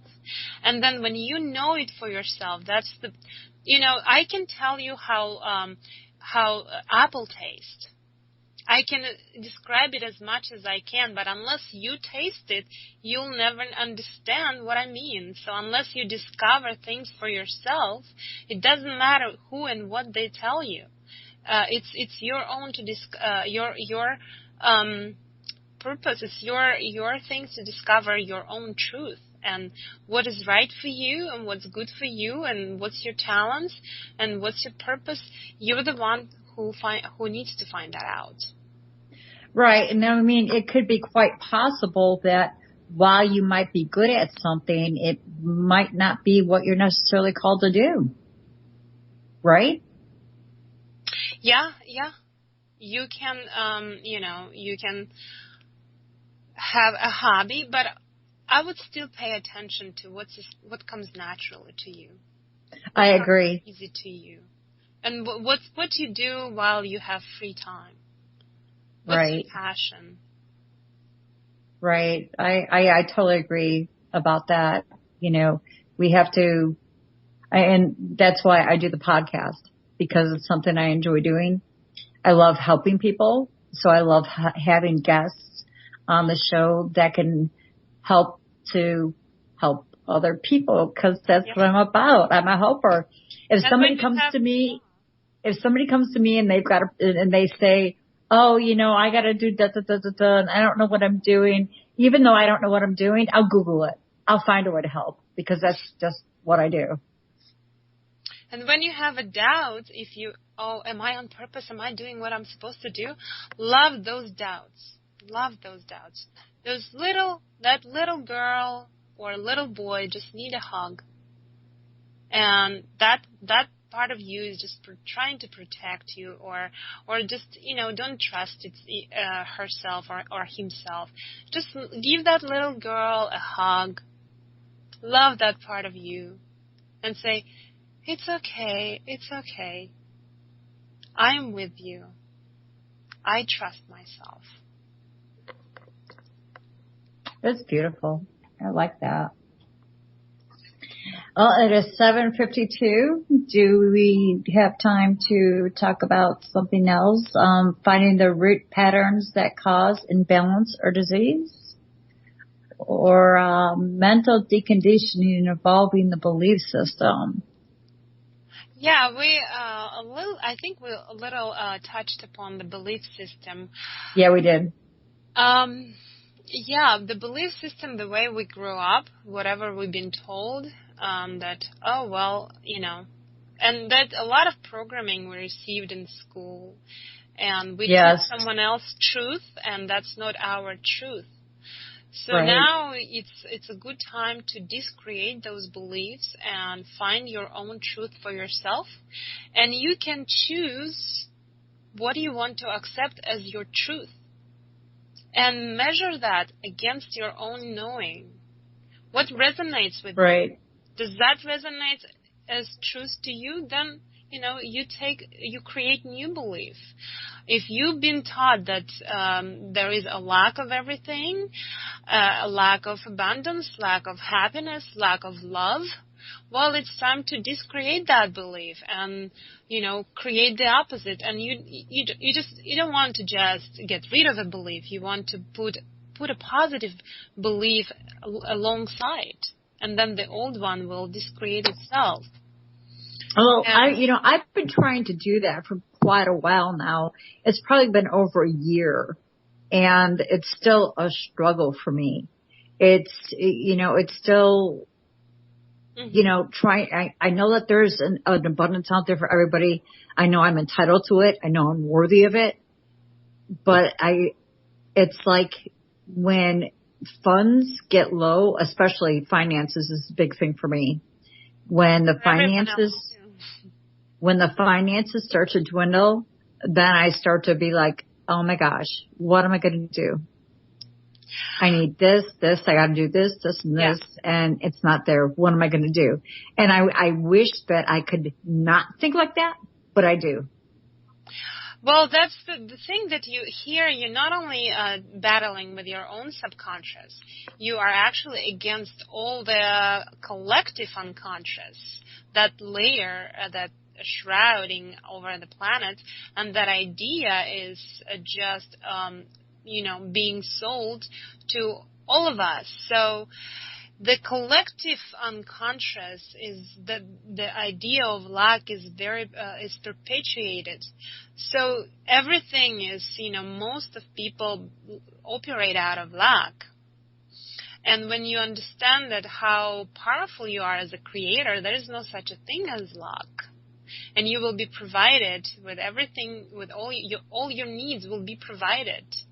But the switch comes not only by switching your own subconscious, but here you need to work with collective unconscious. So you need to rise over the collective unconscious. And the way you do that by growing spiritually, by rising above the mass consciousness that held that belief system. That's just a belief, just an idea, but it's not, doesn't have to be true.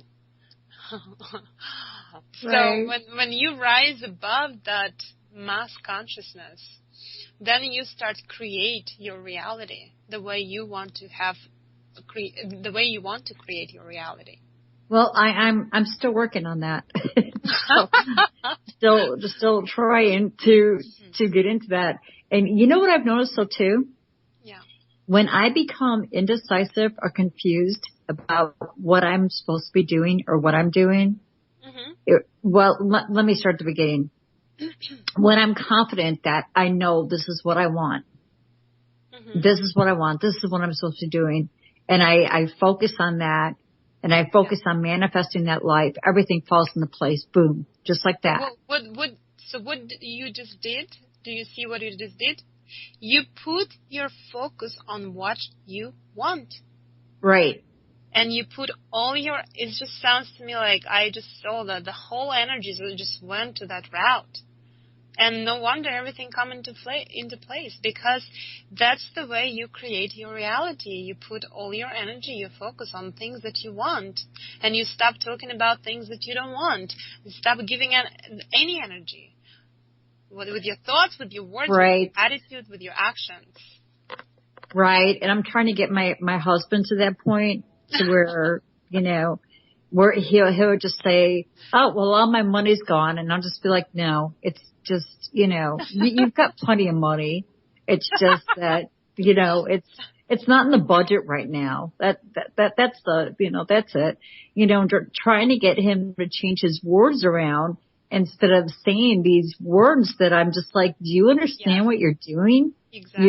You're definitely more aware, and we women are more, psychically aware. We're more aware of ourselves, more connected to our emotional body than men.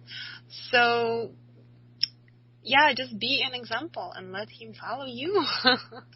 Well, he's trying. At the same time, if like I slip up and I say something, he'll be like, "What are you manifesting?" Yeah. So either he will pull you into his belief system, or you're gonna pull him into your belief system. No, I'm pulling him into mine. Yeah. Whoever energy is stronger, that person will pull the other person up. Well, but that's a problem too, because if you have somebody that's constantly telling you, if you feel like you're doing what you're supposed to be doing, but but another person feels like and what you're doing. Here you got the testing. You remember the testing I told you? Yes. As soon as you sign up to be spiritual, there would be a testing, and that would be a very strong testing. That would be very, very, that the very person that is next to you every day will test you every day on your belief system, on your commitment. Oh, dang, couldn't this be an oral quiz? That would be a really easy experiment, I would do a whole lot better. Well, the universe, the life setup that you really need to, the life will make you to believe that it's real. It has to be real for you to go through the test. Otherwise, it wouldn't be a test. If you know that it's all not real, that it's just a game, that the consciousness is enjoying itself through that, the consciousness is dreaming, and this world is not as real as it seems to be. It's actually very, very flexible and fluid, and the reality is not, as hard as real as we think it is. Actually, the spirit world is a lot more real than this world. But that's, it's all a sort of a dream that we are all dreaming, and it seems real to us.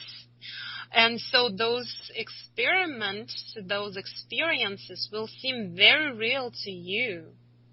That's why that's the nature of the lesson. If someone say, oh, it's just a game, it's just a joke, it wouldn't be a lesson for you. But you're still learning through that. Right. That experience with your husband, Joyce, so you said you're going to be spiritual. How about that one? Well, how are you going to manage with your husband? Yeah. You got to be spiritual with your husband, or you're going to be spiritual with everyone else, but with your husband, you're not going to be able to do it. Yeah. It's really good advice, and it's something I'm going to make sure I keep in the forefront of my mind instead of in the back of my mind. Is that this is what's going on. And you will have a very strong game player against you when you I already do. Those teachers that come to you in a role of your husband or your mother, that would be the hardest lesson. Those things, those people, be grateful. They are doing you, they're giving you the most valuable lesson your soul is learning. So instead of blaming them, every time they say the abuse, you don't have to tolerate physical abuse, but anytime, you feel the negative, or you feel they, saying bad words to you or something, thank them.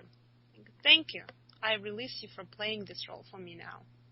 Right. Well, Natallia, it's 8:01 and we are out of time. Oh. I'm sitting here looking at the chat room and everybody's saying great show. They're saying thank you. So even though we didn't have a lot of questions or comments, that's good. It was enjoyed. So if you want to give your contact information, your website, and how people can get in contact with you, that would be great. Yes, my website is mytempleofhealing.com. And there is a free 7-day email course that anyone can sign up for to learn more about the several levels of healing, many levels of healing to heal yourself. All right, Natallia, we have requests for you to come back on the show. Would you like to come back on the show again? Sure. I'd love to have you back again. I can sit and talk to you. I think we have a lot that we can talk about. So you have been listening to It's Your Life, Live It to the Fullest with Joyce Wheeler on Friday, September 16, 2016. Please go to heavenlybody7.com and vote for me. I need your votes.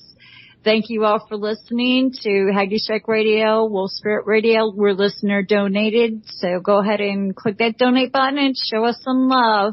Have a great night, day, morning. Thanks for listening. Bye-bye, everyone. Bye-bye. Thanks Bye. a bunch.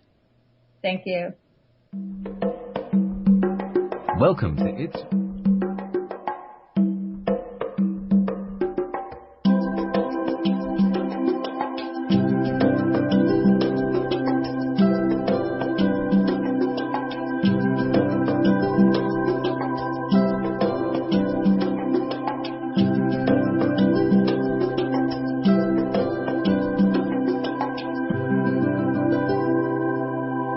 You're listening to Wolf Spirit Radio.